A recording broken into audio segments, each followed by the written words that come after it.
Hey guys, it's Melissa here from melissaoatman.com.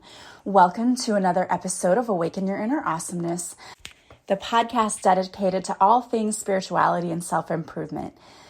Today we are going to be talking about a topic that I think is really important, and that is fear of rejection. Why does it happen? How does it affect our relationships as adults? And how can we fix it? That is a really important topic, and I know it's one that a lot of people struggle with because if you're listening to my podcast, you probably, chances are, grew up with a very chaotic environment. I know that I am a child of divorce, and although I feel like my parents did their absolute best and they tried very hard, it's not easy to be a parent. And as kids, when things happen around us that we don't understand, we often process it in a way like we don't have coping skills. And so we develop these coping skills that, although help us when we're kids, as adults, they end up keeping us stuck. And we can end up in these cycles where we're always attracting the wrong kind of people, or we're putting up armor. We're afraid to attract people into our lives because we're afraid we're going to get hurt. I think this is such an important topic. And in our Patreon group the other night, we had a live and we were discussing facing fears. We were all talking about we were going to name a fear we needed to face, and we were going to work on eliminating that fear. And this topic came up because the fear of being vulnerable and allowing people in came about. And several of the people in that group said, well, we're afraid of going out and making really close friendships because we're afraid of getting hurt. And that really resonated with me because when I thought about it, I thought, yeah, you know what? I have a lot of friends, but I only have a few that are really, really close that I would consider people I would share my deepest, darkest thoughts with because I don't trust a lot of people.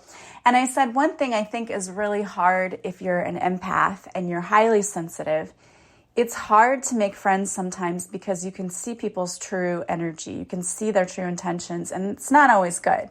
So I think that's one reason. But I found this really, really amazing article, and it talks about the fear of rejection. And so after reading it, I thought I really need to do a podcast episode about this because it's just an amazing topic. And when we were talking in our Patreon group about it, I thought, oh my gosh, this showed up just in time. It literally fell into my lap 2 days after we were talking about it. And I know it's something that everyone needed to hear. So the thing is, when you have a fear of rejection, oftentimes we overread situations. So one of the first things you have to ask yourself, because this is really important, you have to ask yourself, and we need to know the difference between being rejected and feeling like we're rejected. Because oftentimes as kids, we felt like we were being rejected when we really weren't. Our parents might have been busy and they didn't have time to sit down with us for something. We weren't really being rejected. I mean, our parents didn't say like, I don't love you and I'm rejecting you, but that's what it felt like to us as kids. And so we might have experienced a sense of shame or sadness. Maybe you've experienced this as an adult. Maybe you meet somebody new and you want to see if they're free to go grab a drink or something. And then maybe they say, oh, I can't. And you take that as rejection. Oh, this person doesn't really want to hang around with me. But maybe this person is a mom and they're really busy and they've got all of these things going on. It doesn't necessarily mean they don't want to be around you, but perhaps you're perceiving it and you're feeling extremely vulnerable and sensitive to this. Oftentimes, neutral responses from people or neutral reactions are perceived as rejection because neutrality indicates that, oh, well, this person isn't really that interested in me. They don't really value my friendship. And that's often not the case, too. So if somebody responds to you in anything other than enthusiasm, you take it as rejection. And I have a perfect example for this because when I was dating someone one time, he would text me and say, hey, do you want to go grab dinner on Friday? And I would say, sure. I would just type sure, and that was it. And in my mind, I was saying, sure. And in his mind, he was reading it as a text as sure. And there was a huge difference. So because I didn't put a smiley face emoji behind it or an exclamation mark, he kept thinking like I was not very enthusiastic about going to dinner. And in my mind, to me, sure says, yeah, absolutely. But I didn't realize other people don't see sure. And I didn't even see it at all. And when he confronted me about it, I had to laugh because I thought, okay, this is just an example of miscommunication. So from then on, I always answer everything with sure. And from now on, I always put an exclamation mark behind it to know, like, not sure, like fine or K. That to me, that's the one that I cannot stand is K, because I know, like, if I'm texting back and forth with my brother and he's mad at me, he'll write K. And that's the one thing I hate. But I know a lot of people just do it because they're busy. And you have to understand, we all have different languages, if that makes sense. For some people, they're so close with their family, they can text certain things and they get in the habit of doing that and they understand the meaning of their text. And texting is just so difficult to understand anyway sometimes, and that's what we've become, that it can be easily misinterpreted. So if I just write K, I would be horrified by that and think, oh my gosh, they're so mad. And maybe somebody just said I was in a hurry, so I just put K. So we often will read too much into what someone says. And then we're too afraid to say, what did you mean by that? Luckily for me, he actually confronted me and said, what did you mean by sure? It just sounds like, And I thought, oh my gosh, I said, I'm so sorry. That is not at all what I meant. But miscommunication is really a common theme. And so we might be reading too much into the situation. So you have to act as a detective and ask yourself those questions. And also be willing to ask the person, hey, when you say sure, it sounds like you don't really want to do something. We have to be able to stand up for ourselves. And that can be difficult for a lot of people too, but it's important to really be a detective and find out, are we just communicating in different ways, or am I really getting turned down? Because sometimes that's the thing. And if you're in a relationship with someone and you find that out, it's okay to say, hey, when you text me, can you please add something to it so that I know you're, like, it's hard to read text messages, it's hard to tell someone's tone and meaning. Can you make that a little more clear? I think for the most part, a lot of people would say, sure. Yes, I would. I would absolutely be willing to do that. And if they're not, you might just have to learn how to interpret who someone is and their texting. But I think for most people, they're willing to meet you halfway. And for you to understand, hey, we just have a different type of communication style, which is very common. Everyone is going to have their own style. It's also important to train your brain to see the positive in every encounter. Rejection can be a self-fulfilling prophecy. If you're looking for all of the signs that point to you that there are red flags, you're going to see them. And yes, it's important to be aware, but not everything is a red flag. But if you have a fear of rejection, you may be instantly looking for everything as a red flag. And I know I used to do this myself. And it didn't help because I would have people around like, well, if he took that long to respond, he must not be that into you. Which is, just don't say that to people, like, let them figure things out. On the other side, if you're looking for things that show you that you're valued and appreciated, you will start seeing those things as well, too. A lot of things really do come down to differences in love languages. That's really what it's all about. People grew up in different households, and in some people were shown demonstrative love, and so they in turn do that to other people.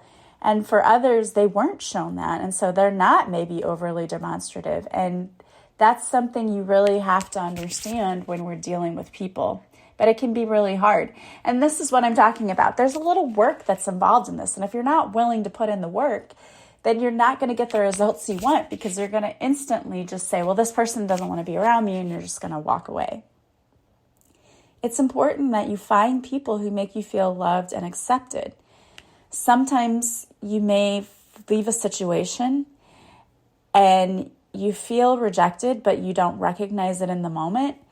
But afterwards, if you have people that you can kind of take a step back and say, okay, you're an objective third party. here's what I'm feeling, here's what happened, what do you think? It's important to have people you can go to and that you can trust. It's important to be able to look at a situation objectively, because sometimes our feelings are so overwhelming and we get so upset, but we're not thinking with our logical or rational brain. And if you have been trained your whole life to be overly sensitive to things, and I'm not saying that your feelings aren't valid, I'm just saying that sometimes we react to situations based on past experiences. It's like wearing those glasses.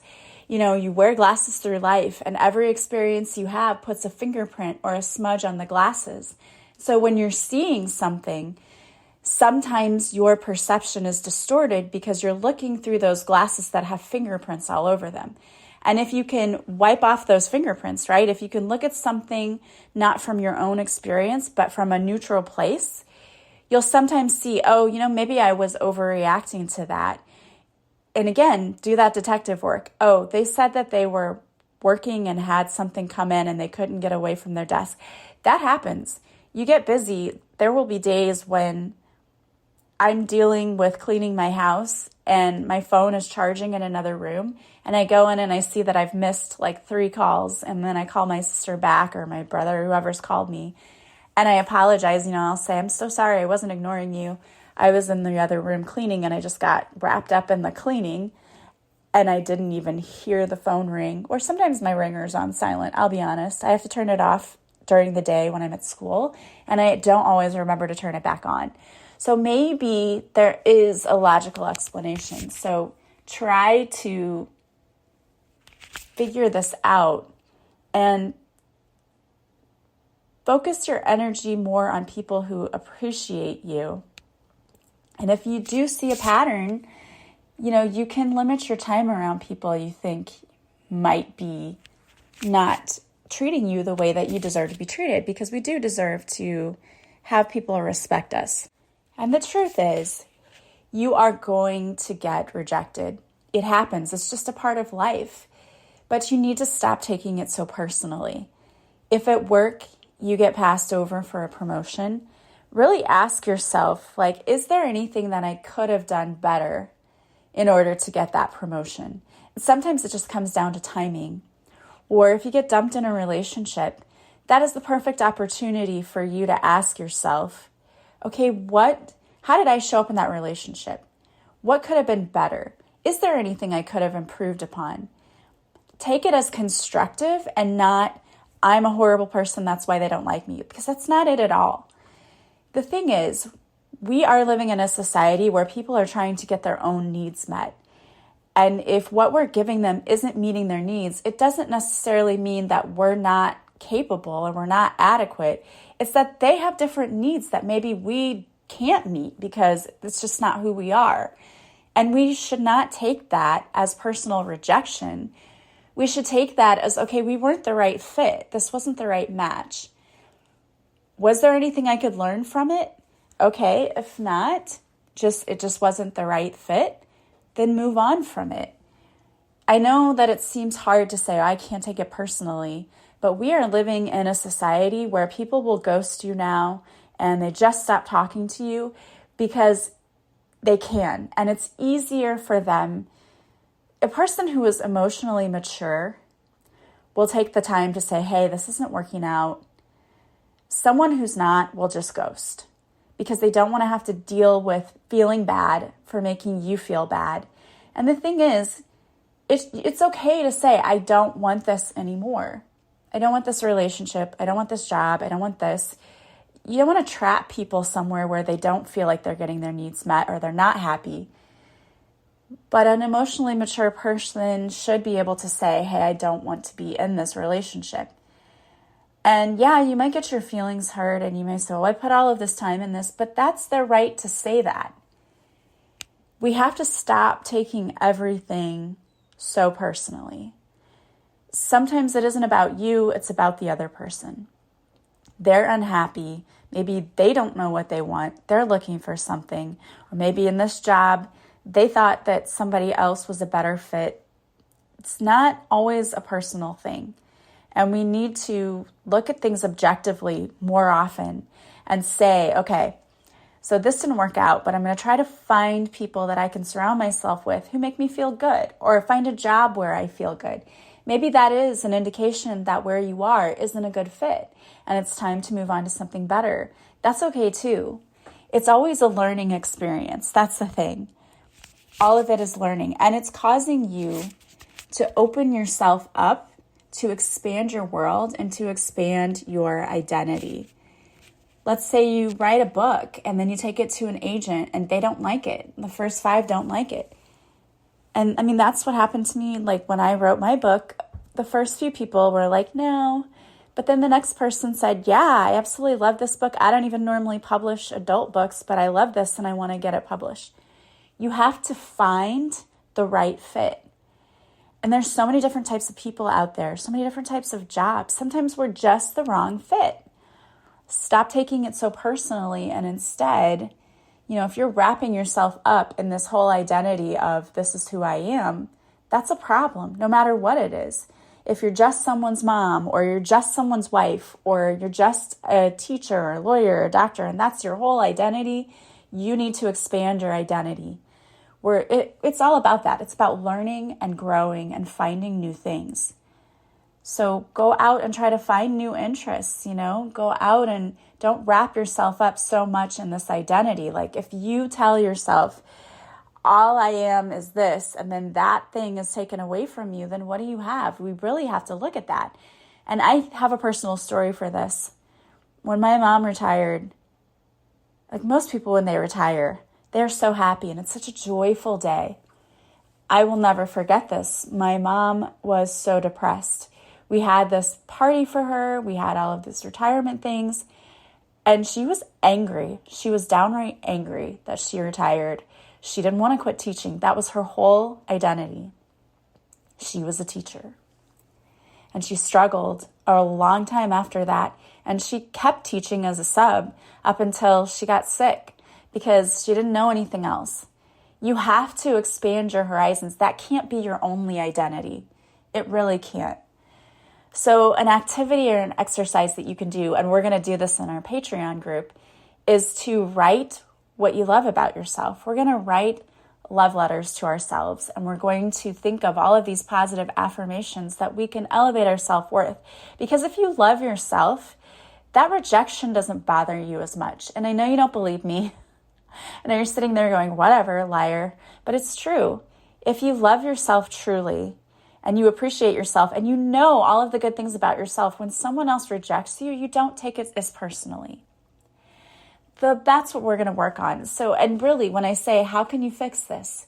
Loving yourself more is how you fix this. And that's why I created the 10-day intensive self-love course, because I wanted people to be able to learn to work on that self-love. And that's what we're doing in our Patreon group too, because I want people to be able to do that, because that's how you work through that fear of rejection.